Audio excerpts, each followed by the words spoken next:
इस दुनिया के किसी भी माता पिता को सबसे ज़्यादा चिंता का विषय तब बन जाता है जब उसकी बेटी शादीशुदा होने के बावजूद भी मायके में आकर रहने लगती है। आज के कहानी में एक माता पिता अपनी बेटी की बड़ी धूमधाम से शादी करते हैं, लेकिन शादी के ठीक 2 साल के बाद ही लड़की अपने पति से बिना तलाक लिए ही मायके में आकर रहने लगती है। उसके बाद एक ऐसी साजिश रची जाती है जिसकी वजह से लड़की हमेशा के लिए इस दुनिया को छोड़ के चली जाती है। पुलिस जब इस केस की छानबीन करना शुरू करती है तो रिश्तों में उलझा हुआ एक ऐसा सच्चाई सामने निकल कर आता है जिसे सुनने के बाद हर व्यक्ति सोचने और समझने पर मजबूर हो जाता है। नमस्कार, आदाब, मैं हसमुद्दी और आप देख रहे हैं सफर क्राइम तक। आज की जो सच्ची घटना मैं आपको सुनाने वाला हूँ, दरअसल ये घटना है बिहार प्रदेश की। बिहार का एक जिला पड़ता है बेगूसराय और इसी बेगूसराय का एक थाना पड़ता है लोहिया नगर। लोहिया नगर थाने के अंतर्गत एक कस्बा आता है आनंदपुर और इसी आनंदपुर कस्बा का रहने वाला उमा शंकर, पत्नी का नाम रिंकू देवी। उमा शंकर के टोटल 4 बच्चे, जिसमें 3 बेटियां और एक छोटा बेटा। बड़ी बेटी का नाम नेहा, जिसकी उम्र है लगभग 26 साल के आसपास। दूसरी बेटी का नाम निशा, जिसकी उम्र है लगभग 24 साल के आसपास। तीसरी बेटी अर्पिता और सबसे छोटा बेटा पवन। उमा शंकर की 3 बेटियां होने के बावजूद भी उमा शंकर अपने बच्चों को बेहतर तरीके से परवरिश ही नहीं करता है, बल्कि अपनी बेटियों को बेहतर शिक्षा भी देता है। अपनी बेटियों को इस काबिल बना देता है कि वह अपने दम पर अपने जीवन को जी सकती है।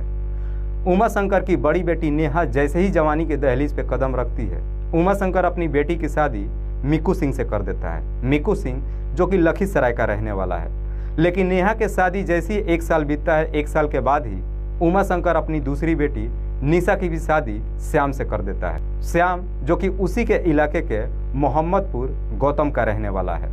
लेकिन उमा शंकर की बड़ी बेटी नेहा शादी कर जब अपने ससुराल जाती है, अपने पति के साथ लगभग 2 साल का समय गुजारती है। बड़े खुशहाल तरीके से समय गुजारती है। इन 2 सालों में नेहा का एक बेटा भी हो जाता है।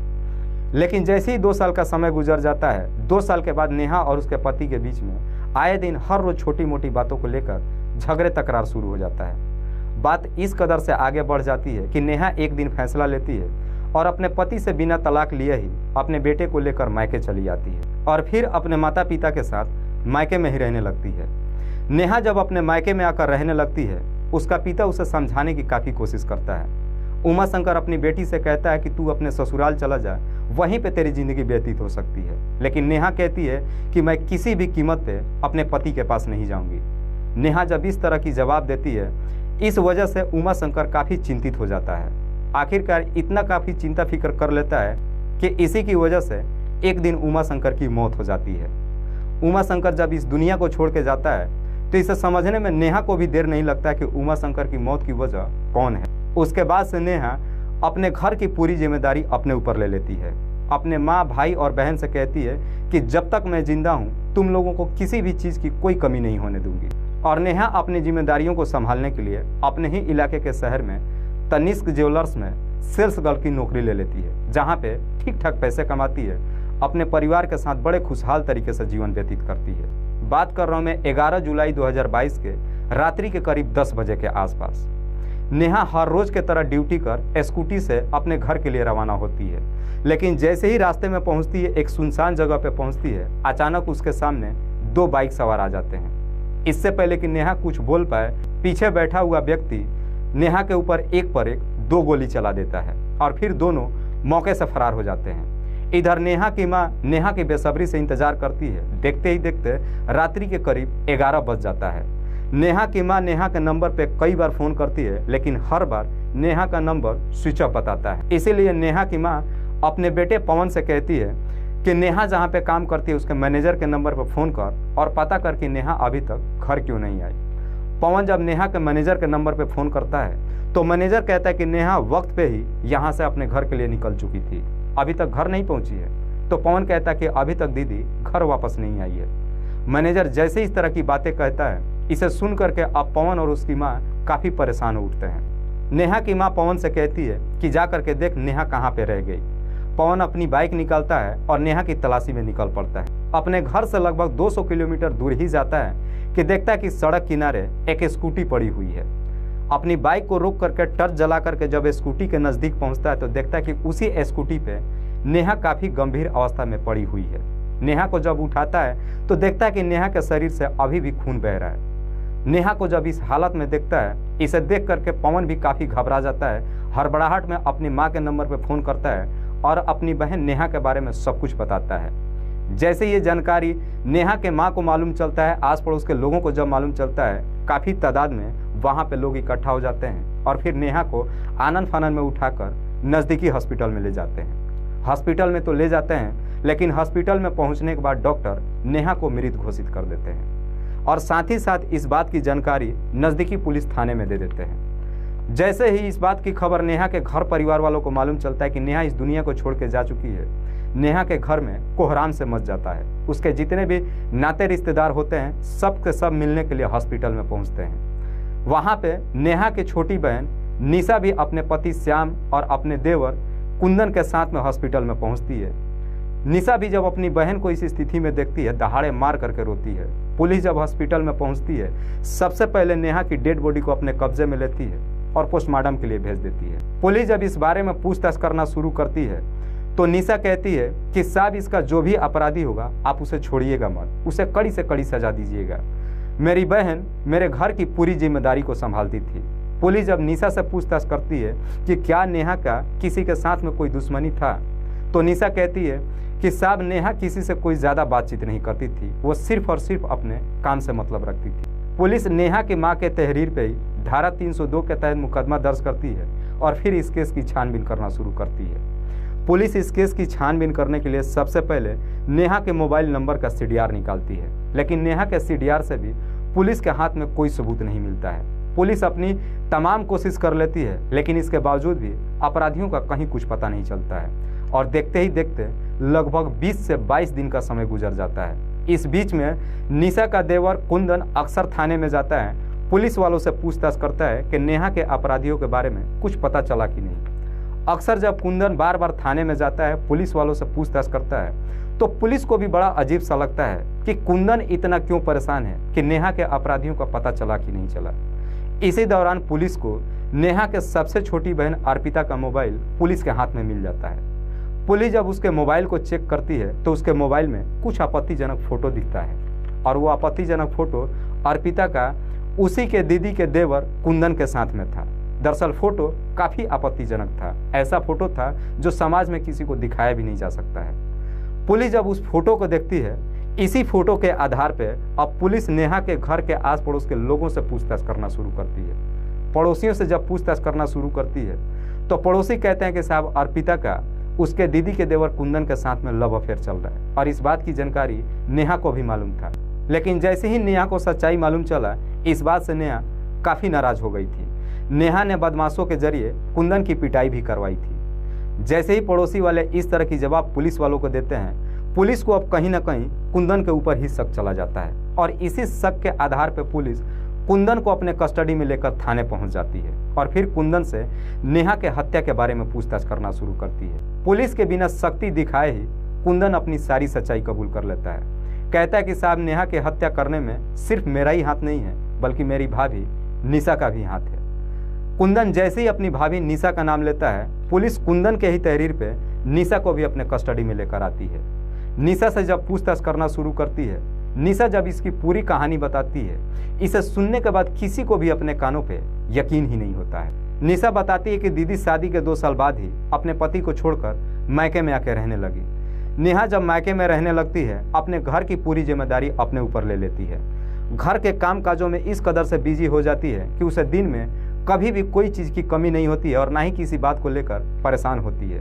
लेकिन नेहा जब भी रात में सोती है, अपनी पुरानी बातों को याद करती है। पुरानी बातें जब भी याद करती है, उसके दिल में खलबली सी मच जाती है। कहीं ना कहीं नेहा भी अपने आप को अकेला महसूस करने लगती है। नेहा जब निशा के पति श्याम को देखती है, कहीं ना कहीं श्याम पे फिदा हो जाती है।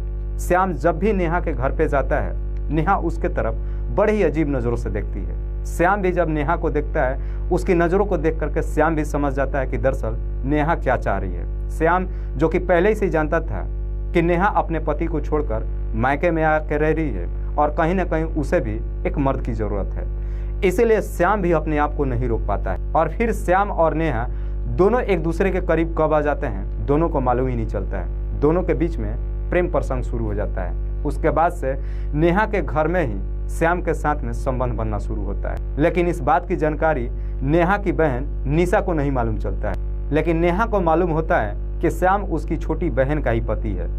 इसके बावजूद भी नेहा अपने आप को नहीं रोक पाती है। नेहा बेहतर से जानती है कि जिस दिन इस बात की सच्चाई उसकी बहन को जब मालूम चलेगा उस दिन बहुत बुरा हाल होगा। लेकिन इसके बावजूद भी नेहा अपने आप को नहीं रोक पाती है। सिलसिला जब चलना शुरू होता है, श्याम और नेहा दोनों के प्यार का परवान जब चढ़ना शुरू होता है, श्याम और नेहा शादी करने का फैसला कर लेते हैं। लेकिन तब तक इस बात की जानकारी श्याम की पत्नी निशा को मालूम चल जाता है। निशा को जैसी सच्चाई मालूम चलता है कि उसकी बड़ी बहन नेहा का उसी के पति के साथ में लव अफेयर चल रहा है, इसे सुन करके निशा काफ़ी गुस्से में बौखला जाती है और अपने बहन से काफ़ी झगड़ा तकरार करती है। झगड़ा तकरार करने के बावजूद भी नेहा अपने बातों से पीछे नहीं हटती है और कहती है कि अगर मैं शादी करूंगी तो सिर्फ और सिर्फ श्याम से ही शादी करूंगी। इस बात से लेकर के नेहा और निशा के बीच में अक्सर झगड़े तकरार शुरू हो जाता है। समय जब यूं ही गुजरना शुरू होता है, एक दिन नेहा जब श्याम के नंबर पर फ़ोन करती है तो पता चलता है कि नेहा का मोबाइल का रिचार्ज खत्म हो गया है। इसीलिए अपनी बहन अर्पिता का मोबाइल मांगती है और अर्पिता के मोबाइल से ही श्याम के नंबर पर फ़ोन करती है, उससे बातचीत करती है। लेकिन बातचीत करने के बाद अर्पिता का मोबाइल चेक करती है। जब चेक करती है तो उस मोबाइल में कुंदन और अर्पिता का आपत्तिजनक फ़ोटो देख लेती है। जैसे ही इस तरह का फ़ोटो देखती है, इसे देखने के बाद नेहा के पैरों तले ज़मीन खिसक जाती है। इस बारे में जब अपनी बहन अर्पिता से पूछताछ करती है तो अर्पिता भी सारी सच्चाई कबूल कर लेती है। अर्पिता कहती है कि जब भी मैं दीदी के घर जाती थी वहाँ पे कुंदन से मुलाकात होती थी। बातचीत करते करते न जाने कब मैं और कुंदन दोनों एक दूसरे को दिल दे बैठे और फिर हम दोनों के बीच में प्रेम प्रसंग शुरू हो गया। उसके बाद से कुंदन अर्पिता के घर पे ही जाता है और फिर अर्पिता के साथ उसी के घर में संबंध बनाता है। लेकिन जब भी संबंध बनाता है उसी वक्त का अर्पिता अपने मोबाइल से कुछ आपत्तिजनक फ़ोटो और वीडियो अपने मोबाइल में कैप्चर कर लेती है। अर्पिता जब ये सारी सच्चाई बताती है नेहा से, नेहा को काफ़ी गुस्सा आता है। गुस्से में ही कुंदन के नंबर पर फ़ोन करती है और कुंदन को अर्पिता से शादी करने के लिए कहती है। लेकिन जैसे ही कुंदन को अर्पिता से शादी करने के लिए कहती है, कुंदन साफ इनकार कर जाता है। कहता है कि मैं किसी भी कीमत पे अर्पिता से शादी नहीं करूंगा। जैसे ही कुंदन इनकार कर जाता है, नेहा का गुस्सा 7वें आसमान पे चढ़ जाता है। अब नेहा कुंदन को डराने धमकाने के लिए कहती है कि अगर तूने अर्पिता से शादी नहीं किया तो ये जितने भी आपत्तिजनक फ़ोटो और वीडियोज़ है मैं सोशल मीडिया पे डाल दूंगी और मैं तुझे बदनाम करके रख दूंगी। नेहा काफ़ी कुंदन को धमकाने की कोशिश करती है, डराने की कोशिश करती है, लेकिन कुंदन अपनी जिद से पीछे नहीं हटता है। कहता है कि मैं किसी भी कीमत पे अर्पिता से शादी करूंगा ही नहीं। जब नेहा अपनी तमाम कोशिश कर लेती है, देखती है कि कुंदन अब उससे शादी नहीं करेगा, एक दिन नेहा कुछ बदमाशों को हायर करती है और उन बदमाशों के जरिए भरे बीच बाजार में कुंदन की पिटाई करवा देती है।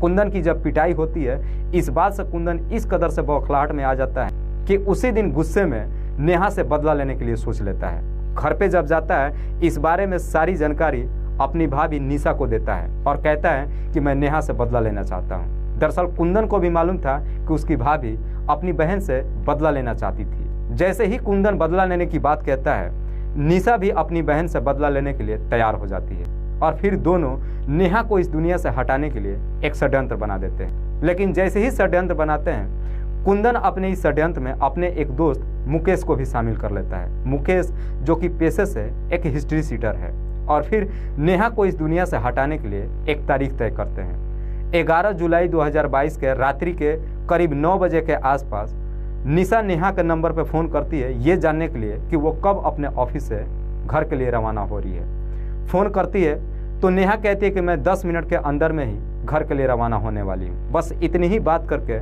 निशा फ़ोन कट कर देती है और उसके बाद से ये सारी जानकारी अपने देवर कुंदन को दे देती है। कुंदन अपने साथ अपने दोस्त मुकेश को लेकर के रास्ते में इंतजार करने लगता है। उधर से नेहा जैसे ही ड्यूटी करके रात्रि के करीब 10 बजे के आसपास अपनी स्कूटी लेकर के निकलती है। एक सुनसान जगह पर जब पहुंचती है, अचानक सामने से कुंदन और उसका दोस्त मुकेश बाइक लेकर के नेहा के सामने खड़े हो जाते हैं। दरअसल कुंदन बाइक चला रहा था और उसका दोस्त मुकेश पीछे बाइक पे बैठा था। इससे पहले कि नेहा कुछ बोल पाए, कुछ समझ पाए, मुकेश अपने पास से हथियार निकालता है और एक पर एक नेहा के ऊपर 2 गोलियां चला देता है, जिसकी वजह से नेहा की घटनास्थल पे ही मौत हो जाती है। वाकई में निशा जब ये पूरी कहानी पुलिस वालों को बताती है तो निशा और कुंदन के ही तहरीर पे पुलिस मुकेश को अपनी कस्टडी में लेने के लिए उसके घर पे जाती है तो पता चलता है कि मुकेश अपना घर छोड़ करके फरार हो चुका है। पुलिस अभी भी मुकेश की तलाशी कर रही है, लेकिन मुकेश का अभी कहीं कुछ पता नहीं चला है। फिलहाल पुलिस ने निशा और उसके देवर कुंदन को अपने कस्टडी में लेकर इन दोनों पे गंभीर धारा में मुकदमा दर्ज करके जेल भेज दिया है। दोस्तों, इस कहानी को सुनाने का उद्देश्य मुझे किसी को परेशान नहीं करना है, किसी को तकलीफ नहीं पहुंचाना है। बस आपको बताना है आप जहां भी रहें सुरक्षित रहें और अपनों का ख्याल रखें। तब तक के लिए जय हिंद, जय भारत।